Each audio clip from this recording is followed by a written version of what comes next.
Good day, everybody. Welcome to the Being Abundance podcast.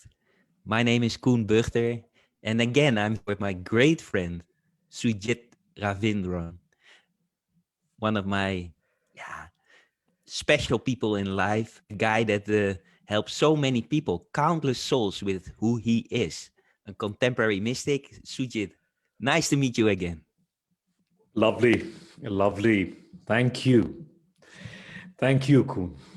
Thank you. And thank you Yeah, for being able to share this space with you. Um, as always, mm. shall we start with Today, a little yeah, recentering? yes, let's do that. But let me first share with the audience that today we're going to talk about the sixth law of abundance, the law of dharma. And after the meditation, we will dive into that the universe brings to you all the resources you need in order to live your purpose. But indeed, let us first meditate. And the honor is to you, Suji. Lovely. Thank you. A little recentering, just to become fully present. So, if you have any electronic devices, anything that you don't need to be present here, the invitation is for you to put it on silence and away from your energy body. And if you want to light a candle or open a window or close one, please do so. And find a comfortable position where you can be seated, completely relaxed, shoulders also relaxed, spine free from your backrest, and gently close your eyes.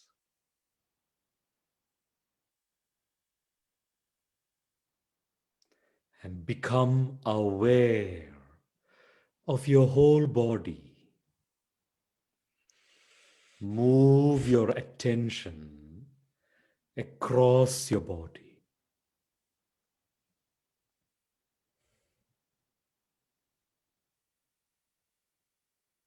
Through the various parts of your body.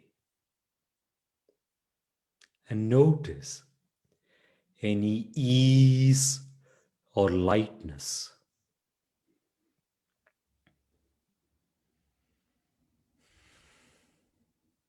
Observe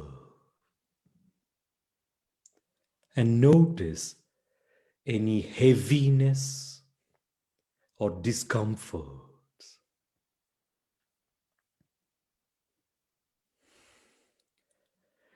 And where you notice discomfort, hold your attention on that spot.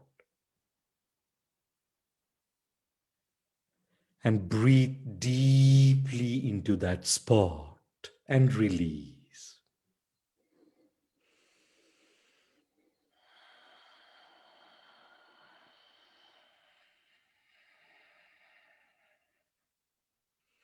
Once more.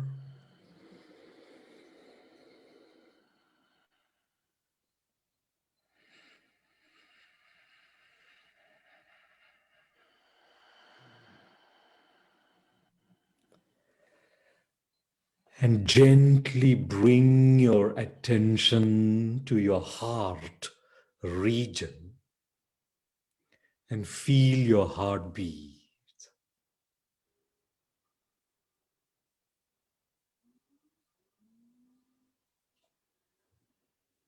Connect deeply with your heartbeats.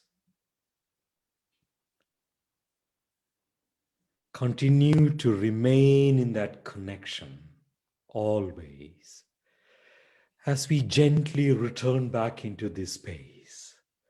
Another deep breath, and we can restart.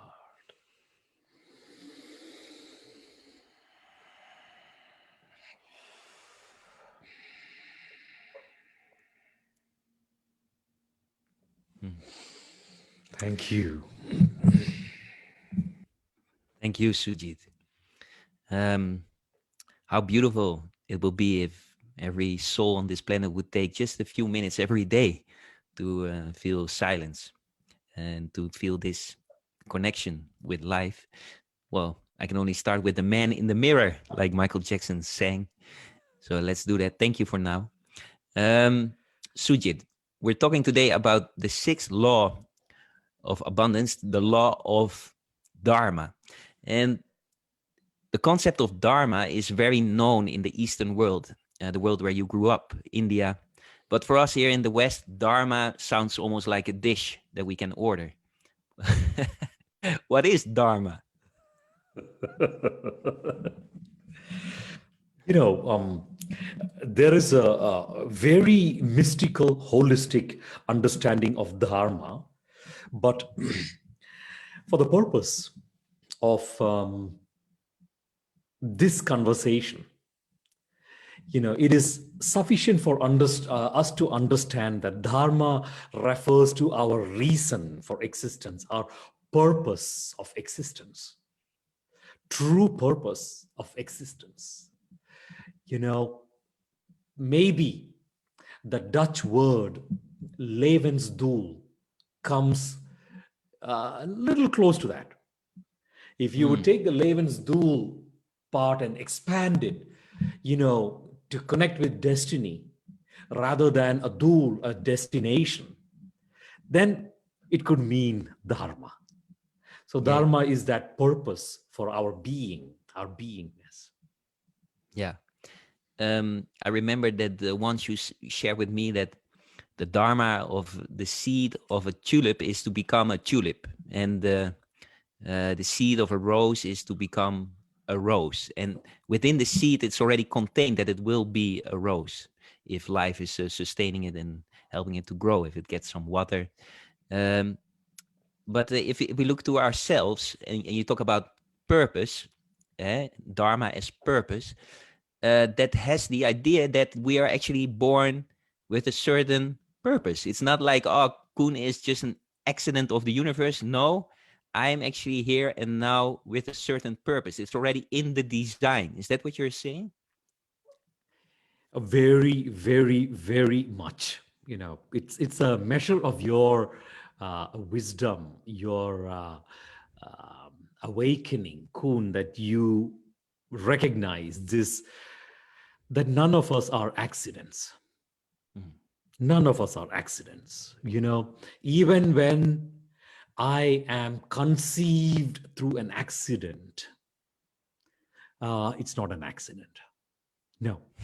Each one of us, every living being, has got a preordained, very cosmic reason for existence. And that is not an accident, even when at a space-time dimension, something might seem out of place. It is not out of place. No. Hmm. Well, if you look at it from a science perspective, we had once the Big Bang, and often we think that we are the result of the Big Bang, but actually this is still the Big Bang going on, you could say. So could we say in that way that who we are was already, as you say, ordained, like predestined to be like this? Um, Holistically, yes. We call it Manava Dharma, means our own journey of self realization is preordained. What Mm, does that mean? That our destiny is not self preservation, just to keep our soul and body together. Destiny. No. You know, um, it's very easy to get absorbed by this belief that we have one short lifetime and we have to stretch it and make it as long as possible. And the moment you realize that no, we are actually awareness having a human experience, or a spirit having a human experience, and we can continue to have other manifestations beyond this life, it creates a shift in our understanding of the self. That Mm. it's only when I believe that I have a very short, single lifetime, I might get so much into the urge of self preservation. That means wanting to keep my soul and body together, somehow keep my soul and body together. Even if that means I am in a coma for the next 1 decade, and you will push a drip into my veins just to keep my soul and body together. No, that is not dharma. Mm. Dharma is self realization. The reason why I'm here is to fully realize myself, fully have my infinite God given human potential expressed, Yeah. to fully realize all my faculties. Mm. That self realization is dharma. Now, you shared that we on this planet is not an accident, that we are in this existence. How did you find this wisdom in your own life that you realized, me, Sujit, it's not an accident that I'm here on this planet? Ah, great question. Great question. Um, that is not a realization that we will acquire when we grow up and become adults. Suddenly, growing up, that is, one of the paradoxes that I've noticed when I started traveling in the West. You know, the idea that children, kids, are underdeveloped, immature, ignorant, helpless beings. And when we grow older and we become adults, we are mature, we are developed, knowledgeable, wise, etc.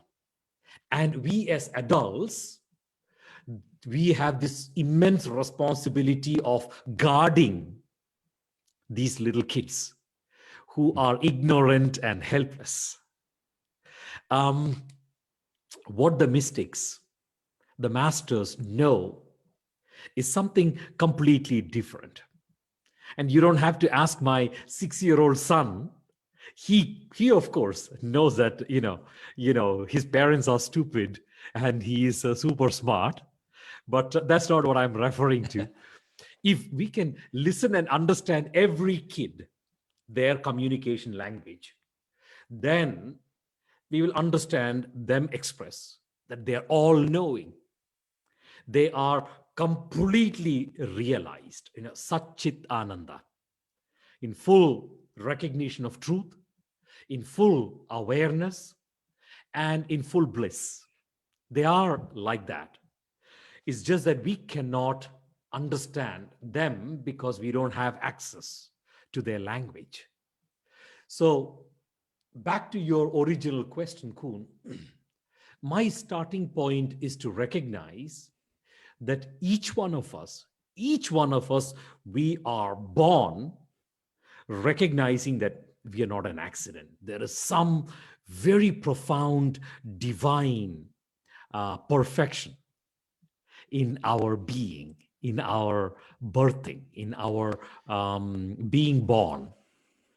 And it's just that knowing is unconscious. But as a newborn, we are unconscious, we are super Mm. conscious. So we are aware that we are perfection, we are divine perfection. It's just that as we get conditioned and conditioned, as we continue to grow up, we lose connection to that truth. We simply are unaware of that Mm. truth. So, fortunately, in your case, I know that you are aware that you're not an accident, or anybody's not an accident. No, I understand. But I have to ask you, if you say that there is some divine order if it comes to the universe and how people are born, we also know kids that are born with, yeah, terminal diseases like kids with cancer. There are kids born with AIDS, um, kids born without a leg or without an arm. How do we have to see the perfection in that? Because that is quite difficult. Yeah. I know that this is a very sensitive question, Koen, what you raised. And by virtue of answering that question, there is a danger of sounding narcissistic or insensitive, because Yeah. you and I, we are born in we are living in some of the safest countries on the planet, where missiles don't fly over our head every few minutes. We have food on the table, you know we not just eat, we pretty much overeat, 3 meals, 4 meals a day. And yet there are kids out there who struggle for 1 meal a day. You and I, we have 2 eyes with which we can see, a tongue with which we can talk, hands, legs. So with all the privileges that we have in our material being, to adopt the position that this is karma, that this is not an accident, that somebody who is born to all that suffering of poverty and wars and other civilian threats and illnesses, etc. It's very sensitive, commenting on that and taking a position that this is divine perfection. Yet, from a place of compassion, of a true understanding, the recognition that yes, there is great perfection in what is unfolding. And if we measure our life only through the quantum of pleasure and pain, then we miss the point, Koen. We miss the point. To give you an example, and I mentioned this actually in the book, in the 7 Laws of Abundance, also under chapter 6, briefly. One of the great things that has happened to me, and now I can call it a great thing looking back, as a child, materially, I grew up with very little. That was fine. That was fine because, materials don't mean much to a kid until a kid gets conditioned to believe from her parents that the materials mean happiness. I grew up with a great amount of scarcity in love, scarcity in safety, scarcity in material well-being. And the idea, the dread, the pain of having to grow up in a family setting that was mostly bankrupt in love. As a child, it's an extremely painful experience, such a painful experience that, even the thought of death was a thought of relief, was welcoming. Today, having grown up through all of that, today I can look back and say, whoa, what a grateful gift. That, there are people around me, including myself, who recognize that I'm kind of an abundant person, in the concept of, in every upset, my reflex is to seek the set up, upset versus set up. That is my natural inclination. It's my conditioned reflex in everything. This lockdown COVID-19, what a blessing. Um, there is something that I don't have, what a blessing.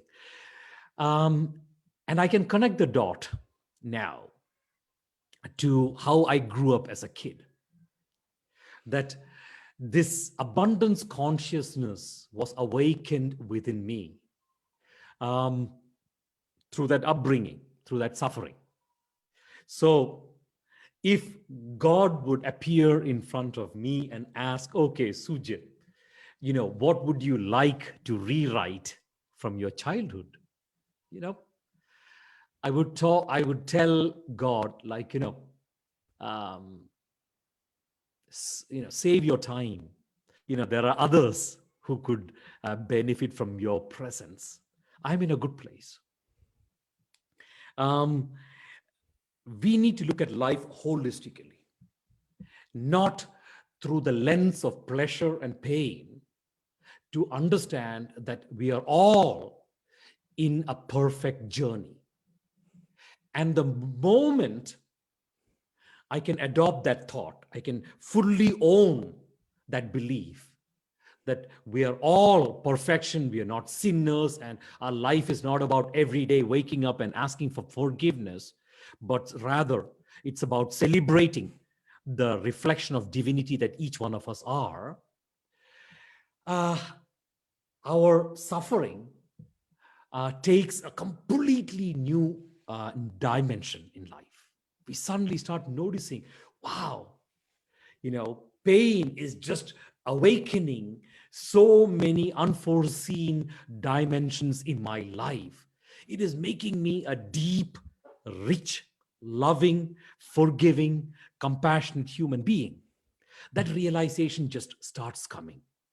And then suddenly, every moment of life is one huge, huge celebration. I would want you to look at my answer of divine perfection through that holistic lens. Yeah, I understand.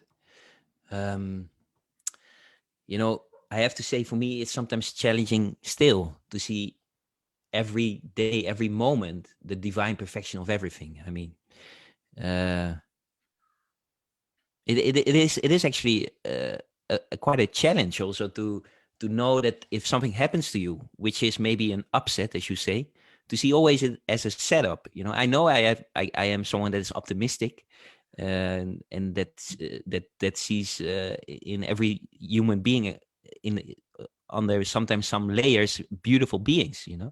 But that does not mean that I can see always in every situation the divine perfection.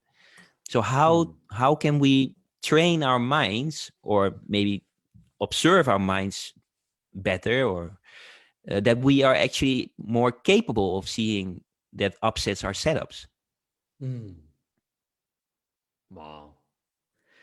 What a profound direction you're taking this conversation. Cool. Uh, you know, um, pain. There's a beautiful saying from the mystics about pain. They say pain is the greatest teacher and the most loyal friend in life. And there is quite some wisdom in that. It's the simple recognition that pain, I mean, to be in our worldly being is to recognize the omnipresence of pain. The pain will be there. Suffering, though, is optional. Yeah. There might be something that can happen in my life that creates pain. I could fall off the stairs. There can be some hurt, pain, or losing love in life. Whatever it is, yes, you know, becoming the compassionate observer is extremely, extremely valuable to transcend that conditioned dimension of life. and more. You know, if I can go back and actively continue to heal myself, the pain, the old pain that is there, you know, we are who we are today. Our reflexes, our conditioned instincts are basically just a cumulative sum of all our old pain, all the life experiences that we have, you know, whether it's painful experiences or just other experiences. The fact that you grew up in Netherlands, you know, within that cultural setting, is part of your conditioning. You know, there's a certain conditioning that you have from that culture, that a pattern in which you will operate, plus all those painful things, you know, to be able to be in that abundance consciousness, moving away from the upset to the setup involves crossing this bridge of healing old pain. That the more and more we are able to let go the old hurt, heal old wounds, free ourselves from the entanglement of all that old pain, the more and more it becomes effortless for us to be fully present in the moment, to become a witness, to borrow your word, of our mind. And in that state, you know, abundance consciousness becomes effortless. You know, it becomes our nature. We return to reclaim that abundance consciousness nature. Yeah. Well, if I look in my own life, I remember that I was as a journalist at the moment in 2009 on Queen's Day, that Karst, a guy that drove his car through the audience and hit the monument while he was trying to attack the bus with the royal family. And I was there as a reporter. And I remember that I saw the people laying on the floor. And it was actually, in some sense, a traumatic experience. Um, Several people died that day. And I was standing on the other side of the audience. So the bus, the attack didn't hit me, but the event hit me at that day. And I remember that there was a lot of help offered to me, and I thought, no, I can manage. And later, when I was in the traffic, I realized that when there were big trucks, I connected it with the event. So I became a bit dangerous in traffic, actually, that I was adjusting my wheel, and then I thought, I have to look back to what happened that day. And that was a few years later. So then I lay on bed, and I reconnected with the event, with the pain of that day. And actually, at that moment, feelings came up that I didn't felt before. And I felt way lighter. I started to cry, and something broke open. And I really feel that I gave space to my feelings and my pain of that day. Uh, and I healed that hurt of that day. I saw that guy that did it was also someone that was mentally ill, and he at that moment, I'm not justifying what he did, but I can understand that guy was also not aligned at that moment with his soul or spirit. He was mentally sick, and I felt the pain of the families of that day, and felt my own pain, and a lot went through me. And at that moment, I felt healed in some sense. That I felt like, Wow. this is something that is not something to walk away from, but actually to embrace it and to feel it and to give it space. Yes. And at that moment, I went back into traffic, and it had no longer any reflection. I was just driving very easily. So Wow. what you're sharing is actually something that you can do it with everything. I mean, as a child, I was bullied by children, and I bullied the teachers, and I saw the dynamic, what is happening here. And also that I looked upon, and I lay on bed, and I just went back to that time, and and I felt why, not like rationally, but more like just feeling the event again. So what would be for you a great strategy to feel old pains? Wow. Wow. Thank you, Koen, for sharing that. I vividly remember that Queen's Day event in the Netherlands when that tragedy struck. I still remember that. And you gave out the key in your sharing, Koen, the key that resonates very profoundly with me for healing. You said that it was not about pushing away that pain, but feeling it. Yeah. And that is the key, Mm. Koen. That is the key. That when I look at myself, how I coped through the sufferings of my childhood when I was a teenager, how I coped with the sufferings of my childhood, I had pushed all that pain away as a coping mechanism. I had just pushed all of that away. I had drawn the curtain between me and all those old wounds because that was the only way at that moment I felt I could cope. And the wisdom that you just shared right now, the one of, no, pushing that trauma away is not the way forward. No. What is it that each one of us we can do? We are all, most of us, we have great friends, great brothers, great sisters, um, great coaches, teachers in our life. If we can use the resources that we have in our life to create a safe space, a space of safety where we can return to those events, to that pain.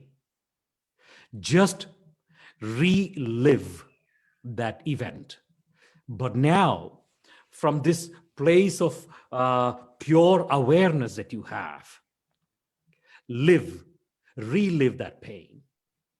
What it does is it moves those traumas from the unconscious to the conscious and beyond.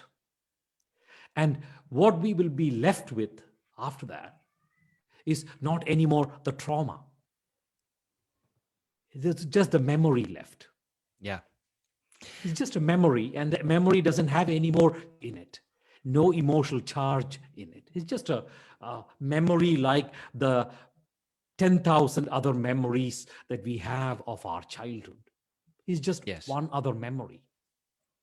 Yeah. So, what I want to do is to summarize for our listeners what you shared. The summary of to operate in the abundance consciousness means to be able to see the setup in the upsets, Yes. and to be able to see the setup in the upsets is a bridge of healing to cross. And that bridge of healing, that process, is one of not pushing away our old pain, but by feeling it from a very conscious place. Yeah. Wow, what a long distance we've covered, Koen. Yeah. Beautiful.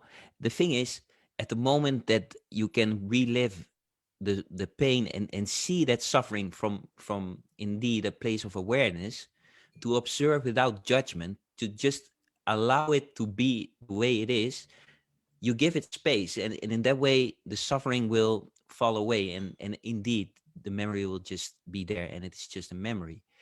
um, and at that moment that there is more space, we are also more able to see our own divinity and the divinity of this universe. Now, the universe brings you all the resources you need in order to live your purpose. That is the law of dharma. So at the moment we transcended our pains and our suffering, at that moment we are more aligned with that universe, you could say.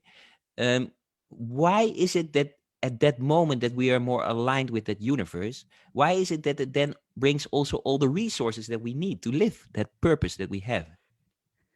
Wow. Wow. You know, there are many layers to your question, your inquiry, Koen. Many layers. Let me try to pull a couple of them apart. You know, um, firstly, yes, the more we are able to peel the layers of the onion, what happens, Koen? Tell me, when you peel an onion and you peel and you peel, what do you get to? To nothingness. Exactly, exactly. That infiniteness within.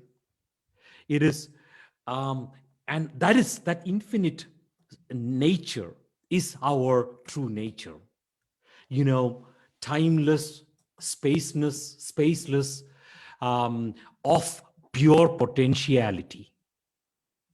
Yeah. Um, the more and more we peel away those layers of suffering, that is where we get. Incidentally, that space is no different, which is our true nature, that space, that akasha, that nothingness, that is, also everythingness, because in that Yeah. nothingness is contained the pure potentiality of everything. That is, that self, that I am, is no different than the higher space. Call it the divine or the source or the universe or God or nature with a capital N. Different people have different labels for that infinitiveness. Uh, we become one with that infinitiveness. We suddenly, there is no distinction between the individual self, the unit self, and the collective, the higher self is just one in that alignment. And that space is incidentally also the space of infinite abundance. You know, who believes that money is finite? Now, it's very easy if we go to school and learn the law of economics, and then we learn that, a limited quantity of currency is printed by your government, and that money is called legal tender, and it is often, gold backed. And, these are the kind of economic principles you learn in school. And the more we trade in money, the more it inflates, and the because of its dearness, the more its value goes up, etc., etc., etc. Forget all of that. All of that, it's not untrue. I'm not asking you to forget it because it's untrue. There's nothing which is untrue. If it is true for somebody, it's true. Good, it's true for that person. We simply need to accept that it's true for that person. So I'm asking you to forget those principles of economics, not because it is untrue, but because there is a paradigm of abundance that is metaphysical, that is beyond this physical notion of money, wealth, abundance, all of that. And in that field, abundance is infinite. It's infinite. What if I tell you that there is even just money in the kind of banking system that we know, there, there is an infinite supply of money. What if I tell you that? There is. There is so much money, there's an infinite supply of money to make every human being on the planet wealthy. Mm. So the reason why there is so much economic inequity is not because there isn't enough money on the planet. No, it is there because of the consciousness divide that we have. That is what is creating the economic inequity, the consciousness issue. Yeah. Now, this space that has got infinite abundance suddenly becomes your space. The more you peel the layers of the onion, you are the cosmos. You are the macrocosm. And that macrocosm has got all the resources that you need. And that those resources become available. They are at your disposal to do the things that you're ordained to do. And Yeah. remember, you know, people often ask this question, Koen, what is the purpose of me being born?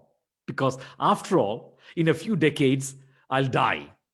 So if I'm meant to die in a few decades, what is the purpose of God, birthing me? Until we realize this idea of Leela, this divine play, is one of, continuing this journey of self-realization, of, realizing the Atman, the individual soul. Then we need our forms to undertake that journey. And what the universe does, it conspires to give you all the resources to continue on that journey of self-realization, because that is the purpose of life, that self-realization. And naturally, if that is the purpose of life, then naturally nature will offer you all the resources needed for you to thrive in that journey. That is the crux of the sixth law of abundance, the law of dharma, that the universe offers all the resources we need in order to live our purpose. It may sound counter logical. I wouldn't say counterintuitive, because that's a wrong word. Intuition is a very divine form of intelligence. Now, this might seem illogical, you know, to the rational mind.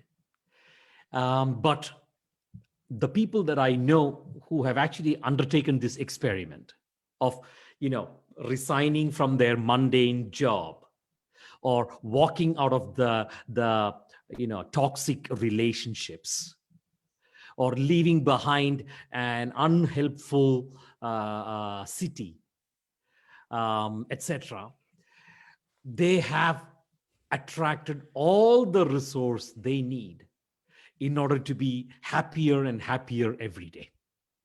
Yeah. Well, I recognize that as true. I remember that once I had also this question, like, what is my dharma, or what it's in India also called swadharma, my purpose in life.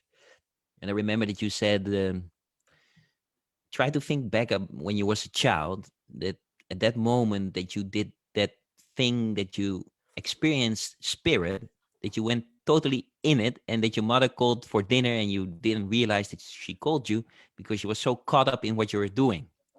And I reflected back, and as a child, it was when I was playing, or asking questions to my friends, or photographing, filming, or it was going into nature. It was when I was reading a book of the Dalai Lama when I was 12 or 13. And then I was really caught up in this storytelling. And so I aligned those moments, and I realized actually I am born to be a journalist. Wow. I am already very much on my path, on my dharma. And it took me also, it gave me confidence to also start my own projects, like with Koen's Quest, interviewing all kinds of coaches. And I realized that at the moment that I took that decision, that there were all kinds of people coming to me and offering their services, cameramen like Marijn de Wit, people that were helping me with actually that I could go to places. There were people that saw my post on Facebook and said, "Wow, what beautiful! You might interview me." All the resources that I needed to set up that came into being. But then after 3 or 4 years, I realized that this spiritual journey, you can ask always questions, but every answer leads to a new question. So that is the funny thing about when you go on a life path of asking questions. But the thing is, at one moment, your purpose might change. Also, it can happen that you feel, well, now I'm at the moment that I want to be more a social activist. I'm no longer only the journalist. I also want to be part of solution-based journalism. Or um, is it at that moment also the case that again the universe will bring you all the resources that you need? Yeah. Yes. The short answer is yes. You know, it's not surprising that this should happen, in our swadharma. You're a journalist, you're feeling deeply, deeply realized, and all your human potential is being expressed through it. And then a couple of years later, you notice, like, you know, I am not realizing that much of my human potential anymore. And I feel called towards something else.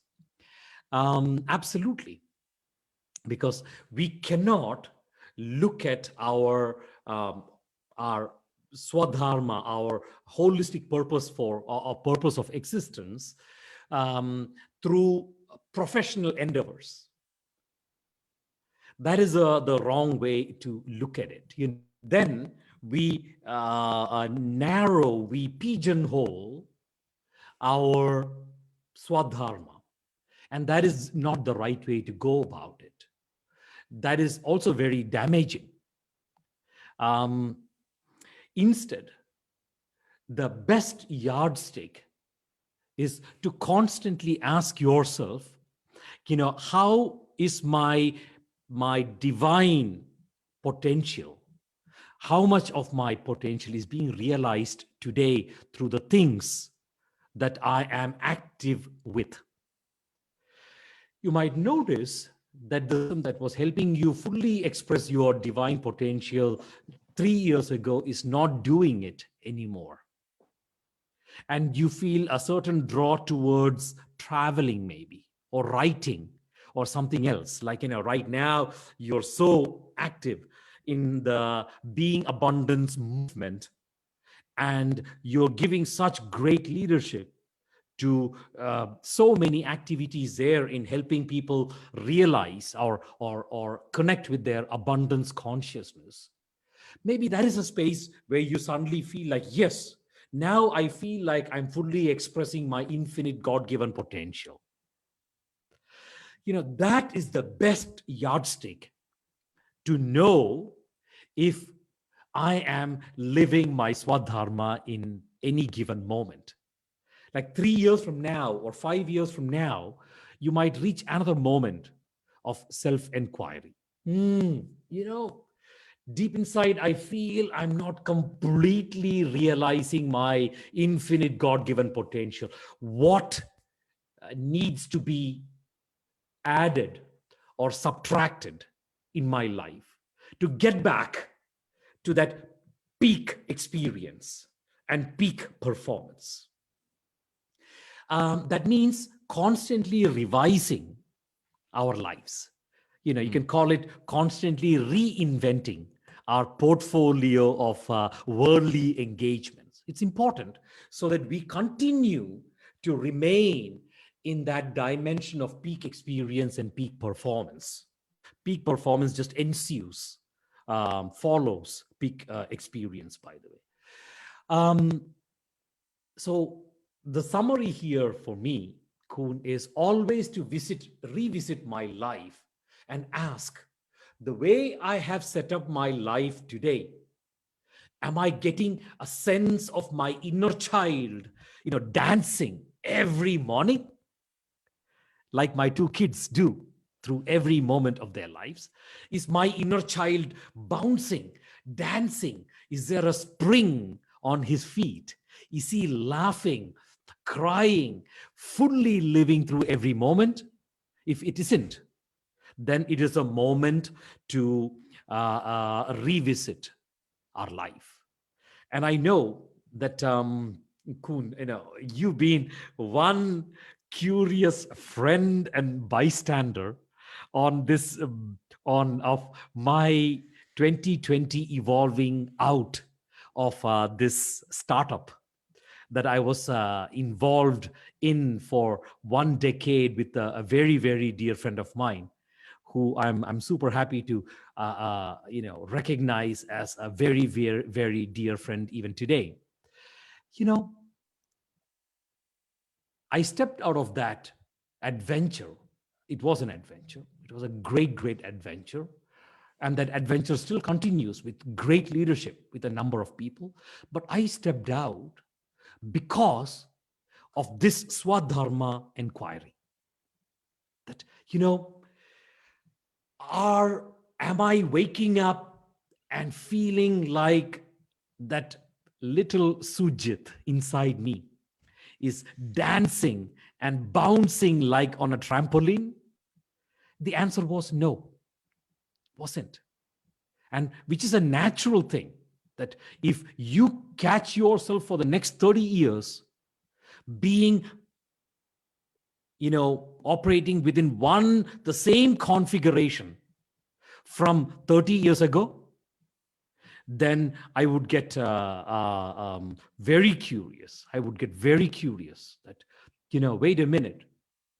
I want to know, are you fully realizing your infinite God-given human potential today as you were 30 years ago?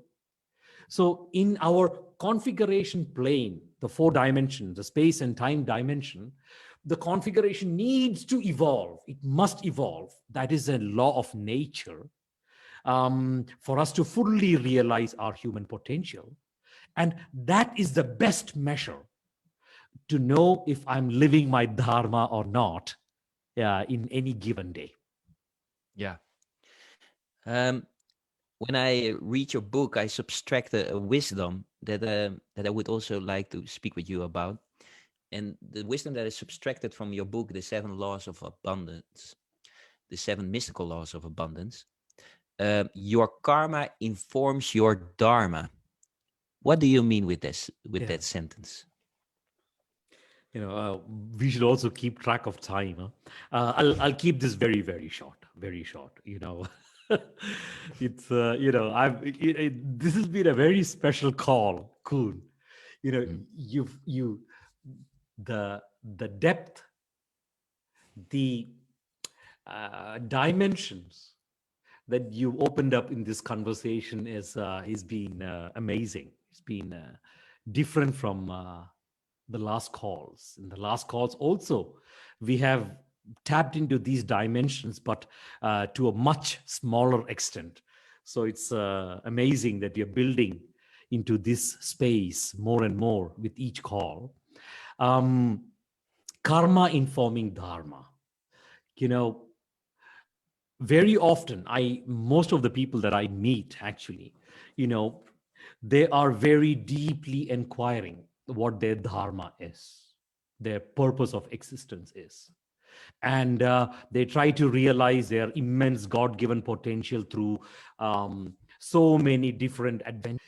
And we have, because of design or accident, knowing that there are no such thing called accident, we are constantly absorbed with the idea that, for me to become more purpose-driven, purposeful, realize my purpose, meet my goals, etc., I must add more skills, more qualifications, more projects, etc. And the more I can add all of these to my life, the more purposeful I can become. And the mystics have a very different yet simple understanding that, karma, in a very simple way, karma can be recognized as all our life events. So these life events, they are all happening in our life, or we attract these life events into our life in order for us to learn something from it.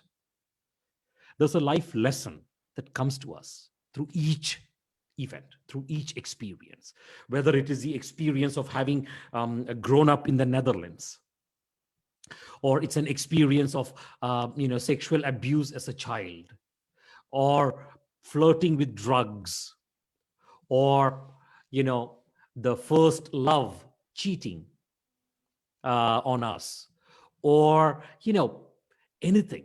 All these life experiences, whether you want to label them as negative or positive, there is a life lesson contained in it.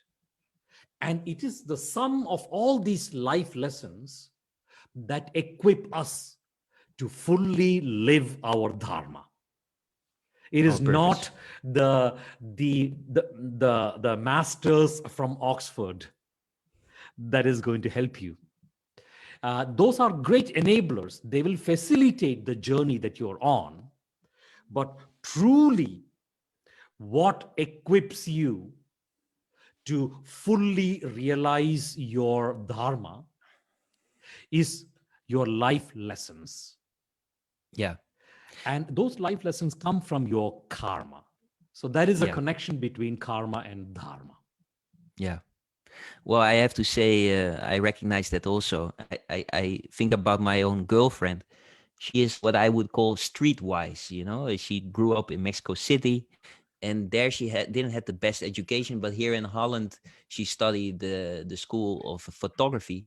But what makes her a great photographer is not necessarily the technique; it's how she relates to human beings, how she connects with them, and she's doing that in such a way that when I go with her and I bring her to the location where she has the photo shoot, that's not happening often because she is so streetwise that she often goes alone. But it happens once a year that I bring her. But always I am very aware what's happening. She gives the people when they meet, uh, especially pre-corona, I'm talking. She give them a hand or say very friendly hi. But when I pick her up again, they embrace each other like their family. So they're having a profound connection, and that is why I'm also very, very an abundant man to be with this beautiful girl, Libya, great photographer. LibyaPhotography.com if you want to book a photo shoot, by the way. But she doesn't need my marketing because she's doing great. And I have to say also, Sujit, thank you for this conversation. I also felt it was a very profound conversation. I went very deep within myself, and it was lovely to talk with you about this sixth law, the law of dharma, the law of purpose. Um, for you listeners, if you want to find the purpose in your life, do this exercise of think back when you was a child. When was the time that you lost space and time and that you went fully into it? That could be a key to find your purpose again.